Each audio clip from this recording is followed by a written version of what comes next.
Эфирде күндеми маалымат программасынын жыйынтыктоочу чыгарылышы. Студияда Айтырган Сатиева. Саламатсыздарбы, бул чыгарылышта. Жогорку Нарын ГЭС каскадында курулуш иштери кызуу жүрө турган убак башталды. Биринчи жардыруу иштери расмий тараптардын катышуусунда өттү. Жогорку кеңеш энергетика министрине талапкердин программасы менен таанышып, жана добуш берүүнү кийинки жумага калтырды. Бишкектин канализациялык тутуму борбордогу курулуштун кызуусуна чыдайт, бирок жабдуулар эскирип жетилген. Кичи театрлардын биринчи эл аралык фестивали Бишкекте старт алды.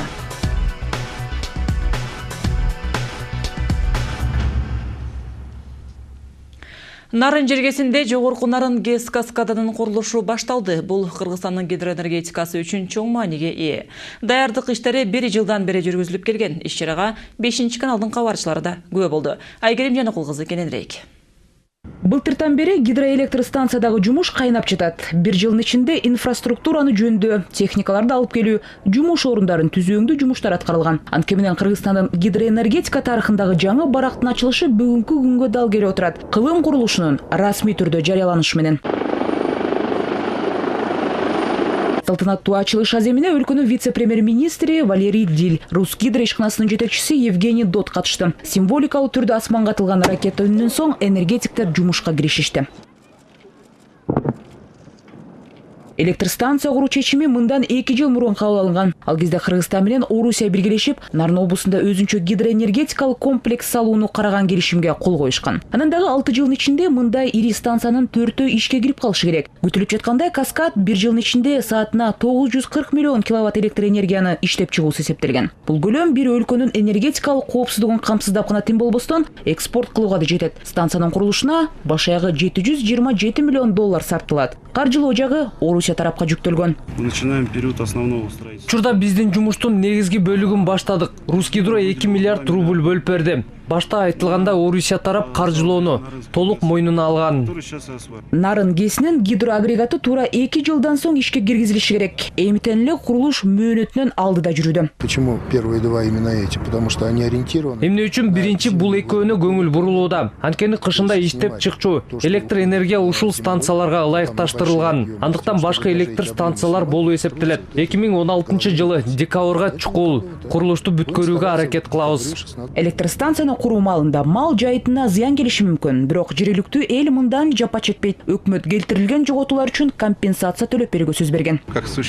Жердин баасы келтирилген зыяндын көлөмүнө жараша болот. Албетте жергиликтүү элге акча төлөп берүү жагы мыйзамда да каралган. Жалпысынан алганда долбоордун нарындыктар үчүн пайдасы чоң. Изилдөөлөргө ылайык электростанциянын салынышы менен экологияга чоң зыяны тийбейт. Муну менен бирге жергиликтүү эл жумушсуз да калган жок. Учурда 200гө жакын кызматкердин 50%-ын жалаң жергиликтүү тургундар түзөт. Даже может быть даже больше будет. Азыр дагы жумушчу күчтөр керек болот. Мисалы ширетүүчүлөр, арматура токкандар жана башкалар.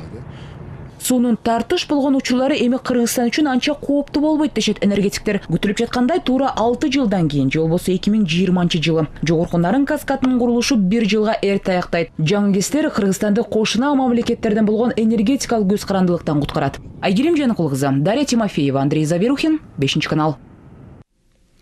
Бүгүн эле президент Алмазбек Атамбаев Русгидро компаниясынын башкармалыгынын төрагасы Евгений Дотту кабыл алды.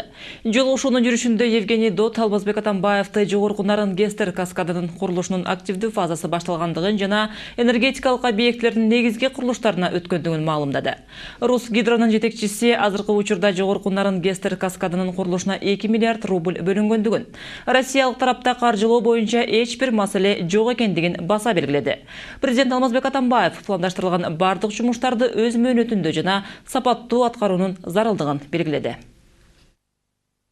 Уважаемый господин президент, Биз сиз жана Владимир Владимирович тарабынан бекитилген графикти сактап жатабыз. Алгачкы агрегат 2016 жылы, калган блоктор 2019 жылы иштей баштайт. Бүгүн биз маанилүү иш-чараны өткөрдүк. Вакталык шаарчаны кыдырып, каскаддын куруучуларынын жашоо, эмгектенүү шарттары менен таанышып чыктык. Өкмөт менен жер бөлүп берүү маселесин талкууладык. Зарыл болсо каржылоо 5 миллиард рубльге чейин көбөйтүлөт. Демек, Жогорку Нарын ГЭСтер каскадынын курулушу жана эксплуатациялоо жөнүндө өкмөттөр аралык макулдашуунун бардык шарттары аткарылууда. Как живут рабочие, как они питаются, На самом деле надо, чтобы это был первый. Чынында бул биринчи долбоор. Кийин башка КЭС каскадтар курулсун. Бизде көп тоолуу дарыялар бар. Буга мүмкүнчүлүктөрүбүз жогору. Реки много потенциала.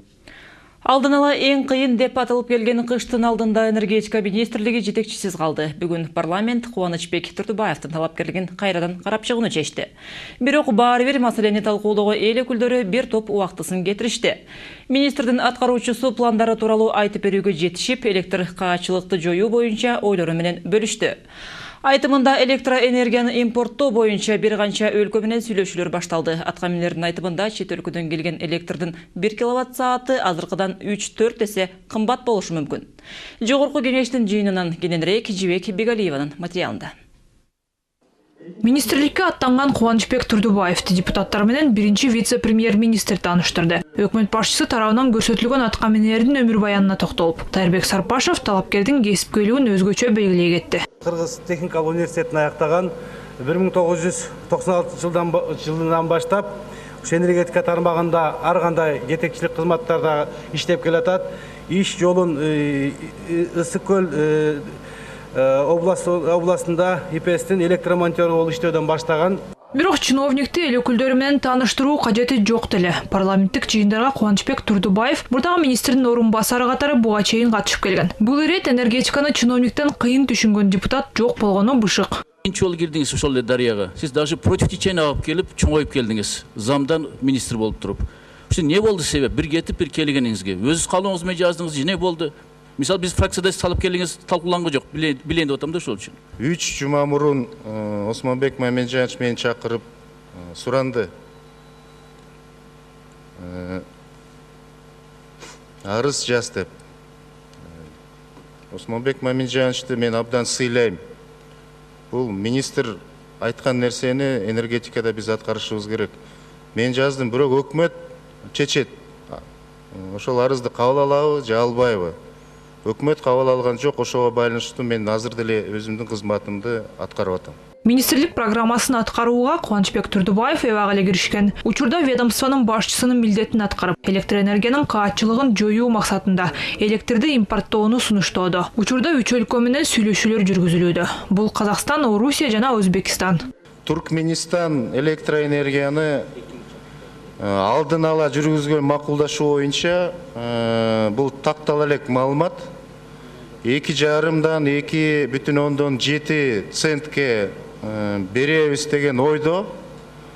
Бирок ошого Өзбекстан аркылуу транзитта кошулат. Башкача айтканда, транспорттук чыгашаларын эске албаганда 1 киловатт сааттын баасы 1,5 сомду түзүшү ыктымал. Өзбекстан менен транзит тууралуу эч кандай сүйлөшүүлөр да жок. Дагы бир вариант катары өкмөттө Казакстандын Жамбыл ГРЭСи менен кызматташтыкты карашууда. Станция мазут жана газдын негизинде иштейт. Эгерде Кыргызстан бул станцияны арзан баадагы көгүлтүр оту менен камсыз кылганга кудурети жетсе, казактар электроэнергиянын наркын төмөндөтүүгө даяр. Ошого байланыштуу мына Жомарт Кайыповичтин атынан Миллердин атына кат жөнөтүлгөн. Азыр Кыргызстан Газпромдун жетекчиси Москвада Миллер менен сүйлөшүүлөрдү жүргүзүп атат. Ушунун негизинде биз азыркы учурда Россия менен сүйлөшүп, жеңилдетилген түрдө газды сурап атабыз. Эгерде бул маселе чечилсе, анда Кудай буйрса бул баа кыйла азайышы мүмкүн. Бирок Орусия газдын 1 кубометрин $165 берүүгө макул болсо дагы, электроэнергияга болгон тарифтер 3-4 эсе жогорулашы мүмкүн. Кыргызстандын чек арасына жеткенде электроэнергиянын баасы болжол менен 3 сом 50 тыйынды түзөт. Министрдин милдетин аткаруучу тактап кеткендей, айтылган баалар акыркы эмес, аларды тактоого туура келет. Бааларды төмөндөтүү, сүйлөшүүлөргө катышкан чиновниктердин дипломатиялык жөндөмдүүлүгүнө көз каранды. Кубанычбек Турдубаевдин пландары менен таанышкан депутаттар анын министрликке болгон талапкерлигин дагы бир ирет карап чыгууну чечишти. Комитеттерде, фракцияларда жана дагы бир жолу пленардык жыйында эң кыйын деп айтылып келген кыштын алдында өлкө дагы бир апта энергетика министри жок калмакчы. Жибек Бегалиева, Азат Ынтымаков, 5-канал. Бензин наркы жакын арада арзандарына монополияга каршы комитет башчысы Болсунбек Казаков убада берди. Россия заводдорунда дөң баа төмөндөп, жакын арада арзандаган отун Кыргызстандын май куюучу бекеттерине келет.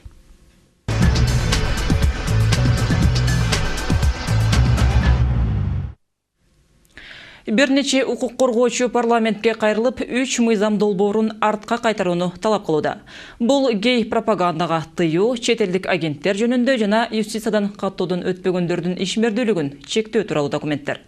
Укук коргоочулардын нааразычылыгын Айдай Аманкулова угуп келди.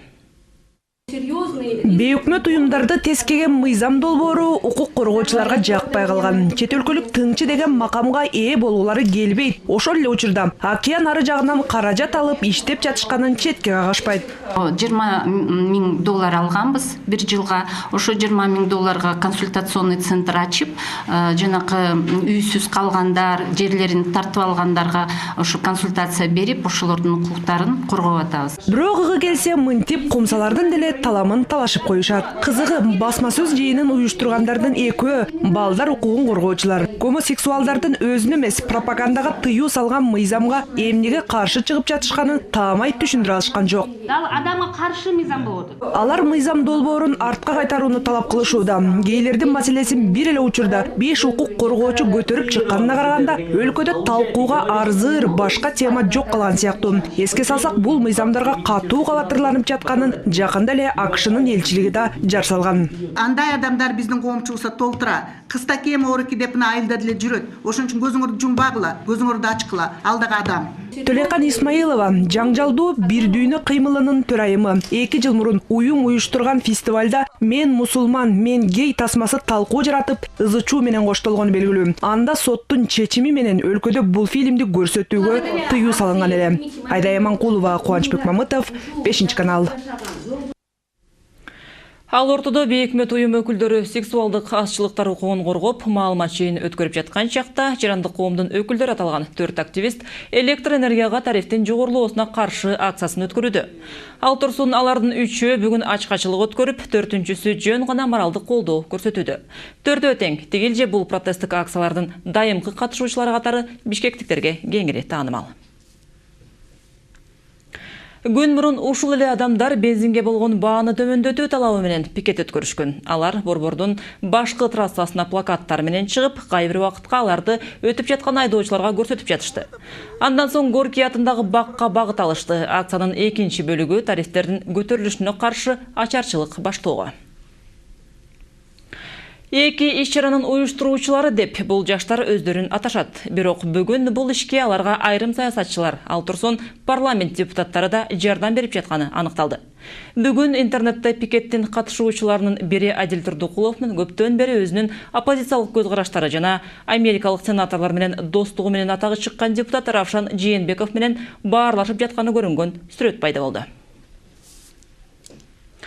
Кыргызстан гей пропагандага тыюу салууга багыт алганы жалгыз өлкө эмес. Кумсаларга өз ара эркин мамиле түзүүгө 114 өлкөдө гана уруксаат бар.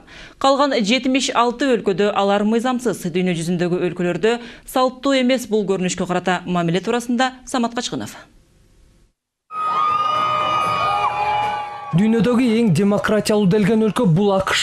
Гомосексуалдуулардын укуктарын сактоо жагынан дүйнөдөгү номер 1. Бирок 9 штатында гей парадтарга тыюу салуу мыйзамдары бар. Үстүбүздөгү жылы Сочиде Олимпиада өтүп жаткан учурда дүйнө эли Россияны мындай мыйзам үчүн сынга алганы белгилүү. Бирок ошол эле учурда Канзас штатында гейлерге каршы мыйзам өтүп кетип, массалык башаламандыктар орун алган. Андыктан Америкада бардык жерлеринде болбосо да, айрым штаттарда гейлер үчүн айыппулдар каралган. Чыгыш мусулман өлкөлөрүндө албетте айып пулдар менен гана чектелбейт. Өмүр бою эркинен ажыратуу же эл алдында өлүм жазасына тартуу каралган. Мындан 10 жыл мурун Иранда жүз берген мындай окуялардын бири дүйнө коомчулугунун оозун ачырган. 15 жаштагы 2 өспүрүм көпчүлүк мамлекеттер каршы болгону менен дарга асылган. Иранда гейлер жок, гомосексуалдуулук бул эң арам нерсе. Бул оору, бизге дени сак коом керек. Үлгүлүү толеранттуулукту бекем кармамыш эткен Европа, Америкада эле гомосексуалдуулардын укуктарынын сакталышына көңүл бурушат. Бир жыныстуулардын баш кошушуна да көпчүлүк өлкөлөрүндө уруксаат берилген. Бирок ал жөнүндө ачык сүйлөп, же жар салуулар мыйзам менен чектелет. Мындай чектөөлөрдү көпчүлүк европалыктар да колдошот. Менин бул боюнча позициям түз. Түз дегеним үй бүлө эркек менен аялдан гана куралышы керек. Мен эч кимдин укугун чектегим келбейт, бирок үй бүлө салттуу түрдө түзүлүшү керек.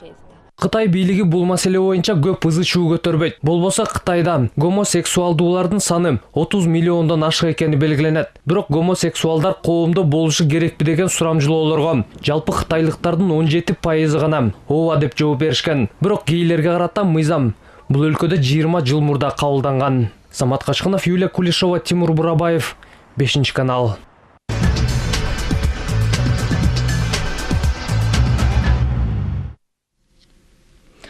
Кыргызстандын центрдагы 47 миллион акциясы камакка алынды. Мындай чечимди Станция Энерджи компаниясынын талабы боюнча Онтарио провинциясынын жогорку соту кабыл алды. Мындай аракети менен инвестор Москвалык соода өнөр-жай палатасынын алдындагы арбитраждык соттун чечимине ылайык Кыргызстандан 118 миллион доллардан ашуун каражат өндүрүүнү көздөөдү. Эсиңиздерге сала кетсек, өткөн жылы Кыргызстандын башкы прокуратурасы Кутесай майнинг мекемесинин лицензияларын жокко чыгарган. Нааразы болгон инвестор Москвалык соода өнөр-жай палатасынын алдындагы арбитраждык сотко арызы менен кайрылып утуп алган. Анын чечими боюнча берилүүчү төлөмдү өндүрүү максатында канадалык компания Онтарионун жогорку сотуна кайрылып, Кыргызстандын центрдагы акцияларын камакка алууну талабын койгон. Кененирээк кийинки материалда. Бир нече күн мурун Москва шаарында канадалык Центера Голд компаниясы менен болгон кезектеги сүйлөшүүлөр ийгиликтүү аяктаган. Кумтөр биргелешкен мекемесинин келечектеги түзүлүшү боюнча келишимдер дээрлик соңуна чыккан. Бирок Онтарио провинциясынын жогорку сотунун чечими Кыргыз Алтын ачык акционердик коомуна күтүлбөгөн сокку болду. Кыргызстандын Центерадагы акциялары биргелешкен мекемеге байланыштуу суроону чечүүгө терс таасирин тийгизиши мүмкүн. Ал жанагы талаш тартышка Станция Энерджи менен анан жана мамлекет Кыргыз өкмөтүнүн ортосунда талаш тартышка Кыргыз Алтынын тиешеси жок. Биз өзүбүзчө 100% мамлекеттик компания болгону менен, бирок биз частный компаниябыз. Аны унутпаш керек да. Анан ошон үчүн биз ага тиешебиз жок. Ал Кутусай деген алтын кен Кыргыз алтынга да тиешеси жок. Бирок канадалык Станция Энерджи компаниясы башкы прокуратуранын Куттусай 2 кен өндүрүү жайына болгон лицензияларды жокко чыгарып, Кыргызстандын мыйзам бузгандыгын билдирүүдө. Өз кызыкчылыгын коргоо үчүн инвесторлор Москвалык соода өнөр-жай палатасынын алдындагы арбитраждык сотко кайрылып, ишти утуп алган. Фемида өкүлдөрү 18 миллион 200 миң долларлык арызды Канада тарапка канаттандырышты. Өз учурунда Кыргызстан тарап КМШнын экономикалык сотуна кайрылып, Станция Энерджи компаниясынын эл аралык арбитраждык сотуна кайрылганы негизсиз экенин далилдешкен. Бирок ага карабастан Онтарионун соту Кыргыз Алтындын Центера Голд компаниясындагы 33% акциялар баштыгынан 60%-ын камакка алуу чечимин чыгарды. Азыркы учурда арбитраждык чечимдин биздин пайдабызга аткарылышы үчүн актуалдуу чараларга баруудан башка жолду көрбөй турабыз. Мамлекеттин тоңдурулган активдеринин жалпы наркы 233 миллион доллар. Башка чечим кабыл алынмайын республика ал акцияларды сатууга, алмаштырууга 47 миллион акцияны карамагына өткөзүүгө укугу жок. Кыргыз Алтындын жетекчилиги билдиргендей, Онтарио сотунун расмий чечими азырынча колдоруна тийген эмес. Чечилбеген маселелер да чечилди. Бир топ биздин сунушубузду канадалык тарап Центера кабыл алды. Мына ошентип чечип келатсак, капталдан чыгалы эле биздин акцияга кол салып атат да, мындайча айтканда. Бул да өзүнчө мыйзам, эл аралык мыйзамды, Кыргызстандын мыйзамын бузуп, одоно бузуп, Кыргыз алтындын акциясына кол салып атышат да. Биз бул ишти жөн калтырбайбыз. Кандай болгон күндө да Куттусай кен өндүрүү жайына тиешеси жок болгон Кыргыз Алтындын акциясы камакта. Ал эми Станция Энерджи компаниясынын жетекчилиги башкы прокуратуранын койгон айыбына ылайык лицензиялардын талаптарына жооп берерлик жумуштун аткарылбагандыгын 2010 жылдын апрелиндеги саясий туруксуздукка жана баш аламандыкка байланыштырышууда. Бирок айрым серепчилер бул түшүндүрмө негизсиз экенин билдиришүүдө. Анткени убактылуу өкмөт революциядан соң өлкөнүн башына дээрлик бир жумада отурду. Анын үстүнө Коогалаң Куттусай 2 жайгашкан Кемин районунда эмес, Ордо калаада чыкты, дешет саясий таануучулар. 7 апрелде наразычылык акциясына чыккан жигиттерибиз ак үйдү басып алууга чыгышкан. Аталган компаниялардын офистерин эмес, андыктан алардын дооматтарын негизсиз деп эсептейм. Кыргызстандын жетекчилиги билдиргендей, ачык акционердик коом жана Центера Голд компаниясы бирге Онтарио сотунун чечимине каршы турушмакчы. Документтерди даярдоого юристтер арбитраждын расмий чечимин алган соң киришмекчи. Белгилей кетсек, Станс Энерджи тоо кен өндүрүү компаниясы сот аркылуу келтирилген чыгымдын ордун төлөтүүгө аракет кылган жалгыз ишкана эмес. Гаагалык эл аралык арбитраждык сотунун кароосунда казакстандык Визар компаниясынын арызы жатат. Кошуна өлкөнүн инвесторлору $400 миллион өндүрүүнү көздөшүүдө. Бирок бул каражат айрым саясатчылар талап кылгандай, Кумтөр кең жайы улутташтырыла турган болсо, Центера тарабынан коюлчу акчалай арызга салыштырмалуу тамчы болуп калышы ыктымал. Алдын ала эсептөөлөргө караганда, талап кылынчу материалдык чыгым $4 миллиард ашышы мүмкүн. Аймактарды таза суу менен камсыз кылуу боюнча таза суу долбоорун ишке ашыруу бюджеттен каржыланат. Бул туурасында архитектура жана курулуш агенттигинин башчысы Турдубек Мамбетов билдирди. Бул максатта казнадан 25 миллион сом каралган. Жалпысынан социалдык объектлерди курууга 1,5 миллиард каралган. Учурда бюджеттин эсебинен 168 социалдык объекттин курулушу жүрүүдө. Бул мектеп, оорукана жана бала бакчалары. Биринчи жолу генпландарга акча бөлүндү. Биринчи жолу нормативный технический документтерди жаңыртууга акча бөлүндү. Биринчи жолу быйыл ошо таза сууга дагы 25 миллион объектине 25 миллион сомду бөлдү. Ал арада Бишкектеги көп кабаттуу үйлөрдүн баасы жогору бойдон сакталууда. Бул расмий статистика Ордо калаада курулуш иштери кызуу эле жүрүп жатканын көрсөткөнүнө карабай. Аны менен бирге жаңы салынган үйлөр менен мурункуларынын баасында дээрлик айырма жок. Кыймылсыз мүлк рыногунун күнгөй тескейи туурасында Айгерим Жаныкылгыз айтып берет. Учурда кала ичи биринен сала бири курулуп жаткан бийик имараттарга толуп бараткан кез. Өзгөчө турак үйлөргө болгон курулуш арбыды. Бирок ошол эле учурда аларга болгон баалардын арзандай турган түрү жок. Тескеринче 1 жылдын ичинде чарчы метри $100 кымбаттаган. Буга карабастан алып сатуулар басаңдаган жок. Айрыкча Союз малында курулган үйлөргө болгон кызыгуулар дагы деле күчүндө. Негизинен бизде ошол экинчи рыноктагы болгон кыймылсыз мүлктөрдүн саны көп да, мисалы алар 60-тан көп пайызды түзөт. Калгандары жана сиз айтып аткан элиталык квартиралар. Биринчиден, экинчиден азыркы кезде биздин элдер көбүнчө мурдагы Союз учурунда курулган батирлерге, ошо турак жайларга көбүнчө ишенет. Анткени себеби биз окуп атабыз, азыркы үйлөрдү шашып куруп атышат. Алардын сейсмикалык жактарындагы караш керек. Анткени менен жаңы салынган заманбап үлгүдөгү үйлөрдө капчыктуулар үчүн популярдуулугун жоготкон жок. Мындай турак үйлөрдү көбүнчө чет жактагы эмгек мигранттары топтоп жүргөн акчаларына сатып алып жатышат. Анан дагы өндүргөн каражаттарын кайра батирге салып, бизнеске айландыргандар да жок эмес. Анткени менен ортомчу же риэлторлордун айтымында сатууга келгенде жарыяларга байма-бай берип атып, жаңы турак үйлөрдүн ичинен 1-2 бөлмөлүү үйлөрү тезирээк өтөт. Первичного рынка жилья. Бүгүнкү күндө салынып жаткан көп кабаттуу жаңы объектилер курулуш компанияларында кандай сатылаарын билбейм. Бирок бизге келип элиталык үйлөрүн сатам деген адамдар. Бүгүнкү күндө салынып жаткан көп кабаттуу жаңы объектилер курулуш компанияларында кандай сатылаарын билбейм. Бирок бизге келип элиталык үйлөрүн сатам деген адамдар үчүн бир топ эле түйшүктүү болуп калып жатат. Сунуштар өзгөрүлүп атат. Бирок алардын бааны төмөндөтүүгө ниеттери жок. Эски үйлөрүн сатып жаңысын алалы дегендер жетиштүү. Адистердин айтымында учурда элиталык аталган тамдар менен мындан 20 жыл илгери салынган үйлөрдүн бааларында айырма деле жок. Ошентсе дагы курулуш компанияларынын учурда элиталык батирлердин салуусунун басаңдаганы байкалат. Курулуш адистердин баамында эконом класстагы үйлөрдү салуу башталды. Бирок булардын баасы деле оңой эмес. Орточо эсептегенде 1 чарчы метри $700 $1000 чейин. Акыркы 10 жыл ичинде шаарда курулуп жаткан көп кабаттуу үйлөрдүн жалпы саны 170тен ашат. Мунун жарымынын көбү тактап айтканда 100дөн ашыгы жалаң элиталык үйлөр. Элита дегенде 200 чарчы метри $2000 ашык болуп эсептелген үйлөрдү айтсак болот. Бирок адистердин айтымында мындай типтеги батирлерге болгон суроо талап акыркы жылдары төмөндөдү дешет. Мындан сырткары кадам сайын курулуп жаткан соода дүкөндөрдүн, кафе-ресторандардын саны да жетишээрлик. Бирок көп кабаттуу үйлөргө караганда суроо талап анча көп эмес. Анткени менен текшере келгенде алардын көбүнүн архитектуралык чийиндери туурасында көп маселелери чыгарып бышык дешет адистер. Бирок курулуш кызганы менен асман чапчыган баалар катардагы тургундардын суроо талабын кандыра электигин айткандар бар. Андыктан баалар да катардагы кыргызстандыктардын мүмкүнчүлүгүнө төп келгидей коюлбаган айтылат. Ал ортодо ипотекалык насыялар да кымбат болуп, батир маселеси көпчүлүк үчүн көйгөй бойдон калууда. Анткени менен ортомчулар жакын айларда кыймылсыз мүлкү болгон баалар туруктуу сакталарын айтышат. Кышында курулуш иштери басаңдарды байланышту. Айгерим Кулкызы, Иван Чижиков, 5-канал. Электр жарыгы үзгүлтүккө учураса, Бишкектин агынды сууларын тазалоочу жайга коркунучу чоң. Бул тууралуу ишкана жетекчилиги билдирет.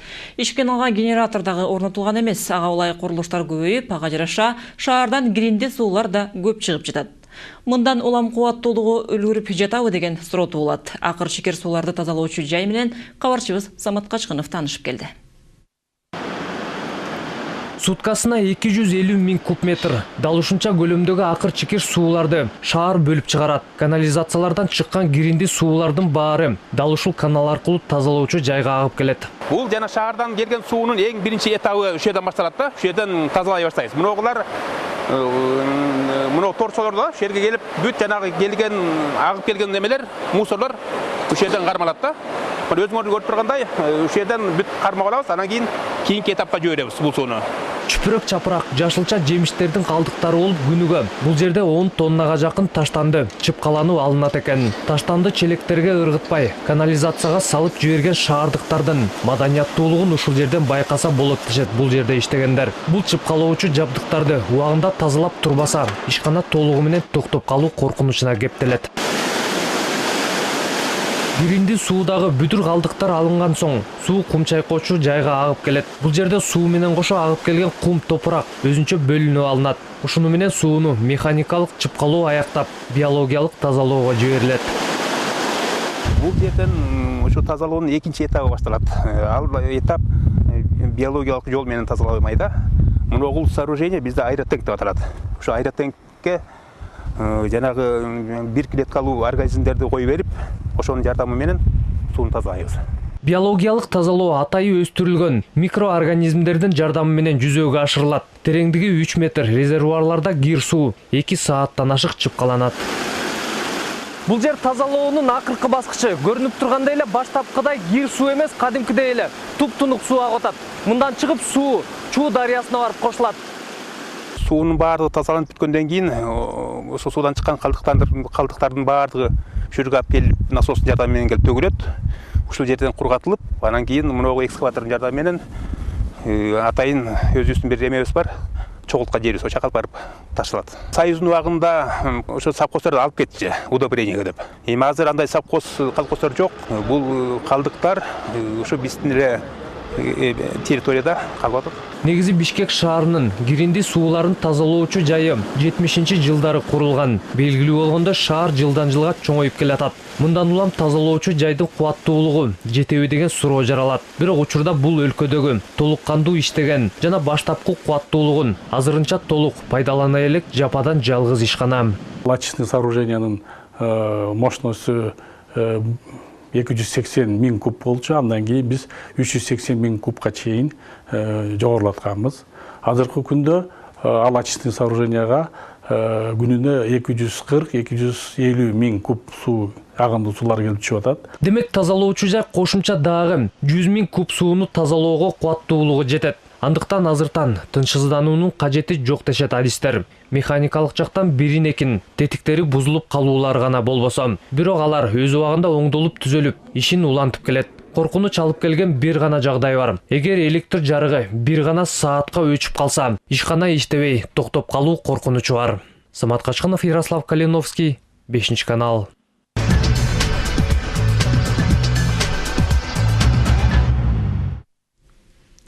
Маданият министрлигиндеги атка минерлер көп сандаган көйгөйлөрдү чечип жаткан чакта Бишкек шаардык Арсен Өмүралиев атындагы театр Бишкекти эл аралык альтернативдүү театрдын борборуна айлантууну чечти. Бул туурасында кененирээк кийинки материалда. Бул сындуу фестивалдарды өткөрүү жөнүндөгү ой Кыргызстанда былтыр эле пайда болгон. Бирок биз үчүн салттуу болуп калгандай анда каражат табылган эмес. Антсе да уюштуруучулар максаттарынан кайтышкан жок. Натыйжада бүгүн шаардык драма театрында эл аралык импульс кечи форуму старт алды. Центральная Азия. Орта Азияда мындай формадагы моноспектакльдердин фестивали жок. А бул өтө маанилүү. Бир адамдын сахнада ойношу менен анын жан дүйнөсүн таамай көрүүгө болот. Ар бирин актер катары дагы, адам катары дагы. Мындай спектакльдер жалпы көрүүчүлөргө багытталган эмес. Ага карабай өлкөдө бул жанрдын өз күйөрмандары табылды. Фестиваль өткөрүү актуалдуулугу да ошондон. Өзгөчө чыгармалар гана коюлбастан фестивалда актер чеберчилиги, режиссердук боюнча мастер-класстар дагы уюштурулду. Бирок театрдын көркөм жетекчиси Айгүл Өмүралиеванын айтымында ар бир моноспектакль өзүнчө эле мастер-класс. Камерные спектакли, они как бы допускают. Камералык спектакль 3-4 кишинин катышуусунан ашпашы керек. Бирок өзүңөр көргөндөй, сахнада бир адам болсо ал жан дүйнөсүн өзгөчө төгүп берет. Ал чыгарма аркылуу жашоону, проблемаларын кандай көрөөрүн билдирет.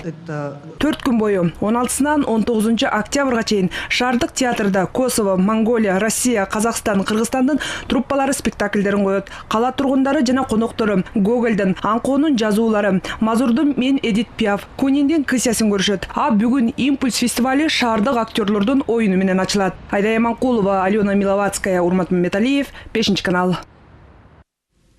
Gündeme бүгүнкү чыгарылышын мына ушундай жаңылыктар менен жыйынтыктайт. Алдыда эртеңки күнгө болгон аба ырайы тууралуу маалымат күтөт. Түнүңүздөр бейпил болсун. Витапрост жыныстык кызматты жакшыртып, көңүлүңүздү көтөрөт. Витапрост чыныгы эркектер үчүн.